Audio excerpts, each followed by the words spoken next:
So నిన్న కాంగ్రెస్ ప్రభుత్వం ముఖ్యమంత్రి రేవంత్ రెడ్డి గారు మెగా డిఎస్సి జారీ చేసిన నేపథ్యంలో గతంలో బీఆర్ఎస్ ప్రభుత్వంలో దాదాపు 5,000 పైచిలకు నోటిఫికేషన్ ని పూర్తి స్థాయిలో రద్దు చేసిన కాంగ్రెస్ ప్రభుత్వం కొత్తగా ముఖ్యమంత్రి రేవంత్ రెడ్డి గారు నిన్న ఇచ్చిన నోటిఫికేషన్ లో దాదాపు 11,062 పోస్టులు సంబంధించి ఈ నోటిఫికేషన్ జారీ చేయడం జరిగింది.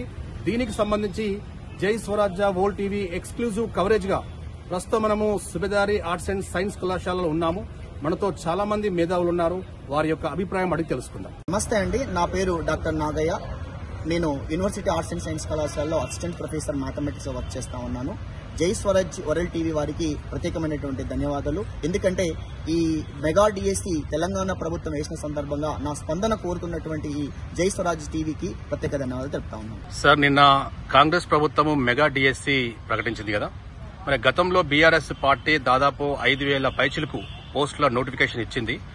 బట్ ఆ నోటిఫికేషన్ ని కాంగ్రెస్ ప్రభుత్వం పూర్తిగా రద్దు చేస్తూ మెగా డిఎస్సి పేరుతో 11,062 పోస్టులతో నోటిఫికేషన్ ఇచ్చింది. సో దీనిపై మీ స్పందన?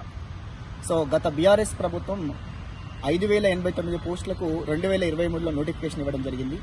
ఇప్పుడు వచ్చినటువంటి కాంగ్రెస్ ప్రభుత్వం రీసెంట్ గా మెగా డిఎస్ఎం పెట్టేసి 11,062 పోస్టులకు నోటిఫికేషన్ ఇచ్చింది. సో విద్యార్థులందరూ చాలా రోజుల నుంచి ఎదురు చూస్తా ఉన్నారు.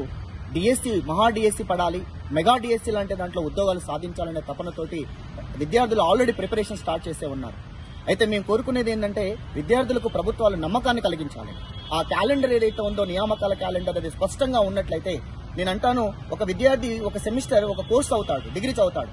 అట్లనే ఒక 6 నెలలు చదువుకుంటే నాకు ఉద్యోగం వస్తుంది, 6 నెలలు నేను దానికోసం స్పెండ్ చేస్తా అనే విధంగా ప్రభుత్వాలు కల్పించినట్లయితే ప్రతి ఉపాధ్యాయుడు దానికోసమని ప్రిపరేషన్ స్టార్ట్ చేస్తారు.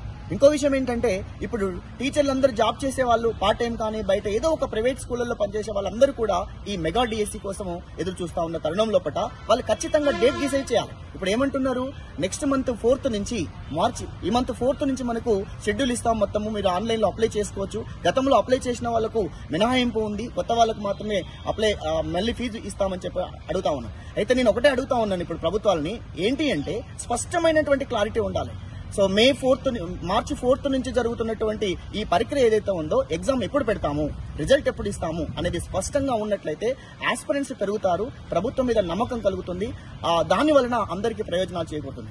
ఇంకొక అంశం ఏంటంటే ఒకేసారి పెద్ద మొత్తంలో కంటే కూడా ఒకసారి మినిమం ప్రతి సంవత్సరం కనుక క్యాలెండర్ కనుక ఉన్నట్లయితే, ఈ ఉద్యోగాల క్యాలెండర్ కనుక ఉన్నట్లయితే ఫిల్టర్ చేయడమే కాబట్టి ఇప్పుడు కొన్ని పోస్టులు నెక్స్ట్ కూడా ఈ 5 సంవత్సరాలకు సంబంధించినటువంటి ఈ డిఎస్సి గానీ జేఎల్ గానీ డిఎల్ గానీ సంబంధించినటువంటివి ముందే ప్రిపేర్ చేసుకుని వాళ్ళు పక్కా ప్రణాళిక ఇచ్చినట్లయితే ఖచ్చితంగా ప్రభుత్వం మీద ప్రజలకును విద్యార్థులకు నమ్మకం పెరుగుతుంది. ఆ విధంగా ప్రిపేర్ అవుతారు. ఇంకోటి, ఇప్పుడు ఆల్రెడీ ఒక డిఎస్ఏ కాకుండా జేఎల్ డిఎల్ లాంటివి కూడా ప్రభుత్వం కనుక నియామకాల కోసం ఎదురు చూస్తా ఉంది. అలాంటి నోటిఫికేషన్ కూడా త్వరలో ఇచ్చినట్లయితే ప్రభుత్వం మీద నమ్మకం కలుగుతా ఉంది. చాలా మంది ఆస్పిరెంట్స్ ఇప్పటికే ఉద్యోగాల కోసం చూస్తా ఉన్నారు. మిగతా ఇంతకుముందు ప్రభుత్వానికి ఈ ప్రభుత్వానికి మధ్యన గ్యాప్ ఏర్పడింది, అది నియామకాల విషయంలో. కాబట్టి ఈ నియామకాలకు కనుక సక్రమైనటువంటి మార్గంలో వీళ్ళు ఒక ప్రణాళికాబద్ధంగా ఫ్రేమ్ చేసుకున్నట్లయితే బాగుంటుందని నా అభిప్రాయం. ఇంకో విషయం ఏంటంటే ఎటువంటి అవకతవకలు జరగకుండా విద్యార్థులకు నేను ఉద్యోగం కోసం ప్రిపేర్ అవుతున్నాను, పరీక్ష రాస్తే